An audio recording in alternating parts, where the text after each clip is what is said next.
Halo, perkenalkan nama saya Muhammad Ridho Zaini Hasan dari Universitas Terbuka, jurusan Manajemen Fakultas Ekonomi dan Bisnis. Di video kali ini, saya ingin menceritakan sedikit tentang proses lahirnya Pancasila lewat sidang BPUPKI dan Piagam Jakarta, serta nilai-nilai yang penting yang bisa kita ambil dari peristiwa tersebut. Nah, awalnya pada tanggal 29 April 1945, Jepang membentuk yang namanya BPUPKI, kepanjangan dari Penyelidik Usaha-Usaha Persiapan Kemerdekaan Indonesia. Jadi, dari sinilah awal mula lahirnya dasar negara kita, yaitu Pancasila, menjelang kemerdekaan Indonesia. Tugas BPUPKI waktu itu adalah menyiapkan dasar negara untuk Indonesia yang akan segera merdeka. Beberapa tokoh yang penting menyampaikan gagasan tentang dasar negara itu, yaitu Soekarno, Muhammad Yamin, dan Prof. Supomo. Lalu pada tanggal 1 Juni 1945, Soekarno menyampaikan 5 prinsip dasar yang akhirnya dikenal dengan nama Pancasila. Setelah itu dibentuknya Panitia 9 pada tanggal 22 Juni 1945. Mereka berhasil merumuskan Piagam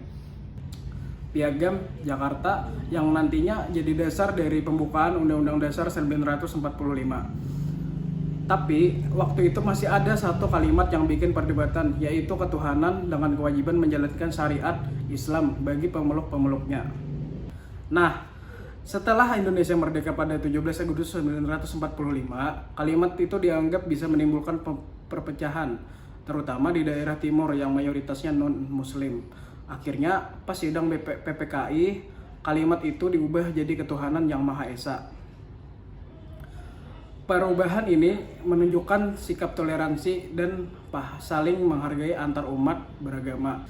Walaupun kita berbeda keyakinan, tetap bisa saling menghormati dan beribadah dengan damai tanpa menyinggung satu sama lain. Nah, sejak saat itulah Pancasila resmi jadi dasar negara Indonesia. Dari peristiwa itu, kita bisa belajar banyak banget nilai penting, mulai dari persatuan, toleransi, musyawarah, sampai kebijaksanaan. Coba bayangin di tengah perbedaan suku, agama, dan budaya, para pendiri bangsa kita bisa disampingkan ego pribadi demi kepentingan bersama. Nilai-nilai itu juga sejalan sama sila ketiga, Persatuan Indonesia, dan sila kelima, yaitu keadilan sosial bagi seluruh rakyat Indonesia. Pancasila ngajarin kita kalau sebesar apapun perjuangan diri kita sendiri, kalau dilakukan sendiri hasilnya kecil, tetapi sekecil apapun usaha kita, kalau dilakukan bersama-sama dengan persatuan, hasilnya bisa luar biasa besar buat bangsa. Kalau dikaitkan sama generasi muda sekarang, nilai-nilai Pancasila ini jadi masih sangat relevan banget.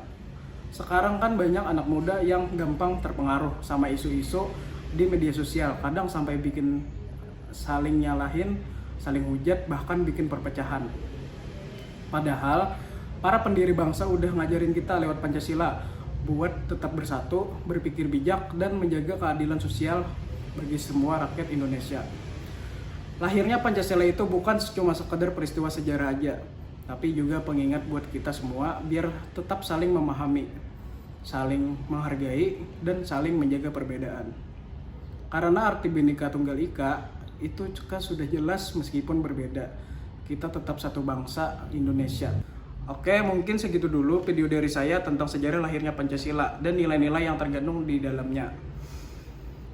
Pesan saya buat teman-teman generasi muda, jangan cuma hafal Pancasila, tapi dipahami dan diterapkan dalam kehidupan sehari-hari.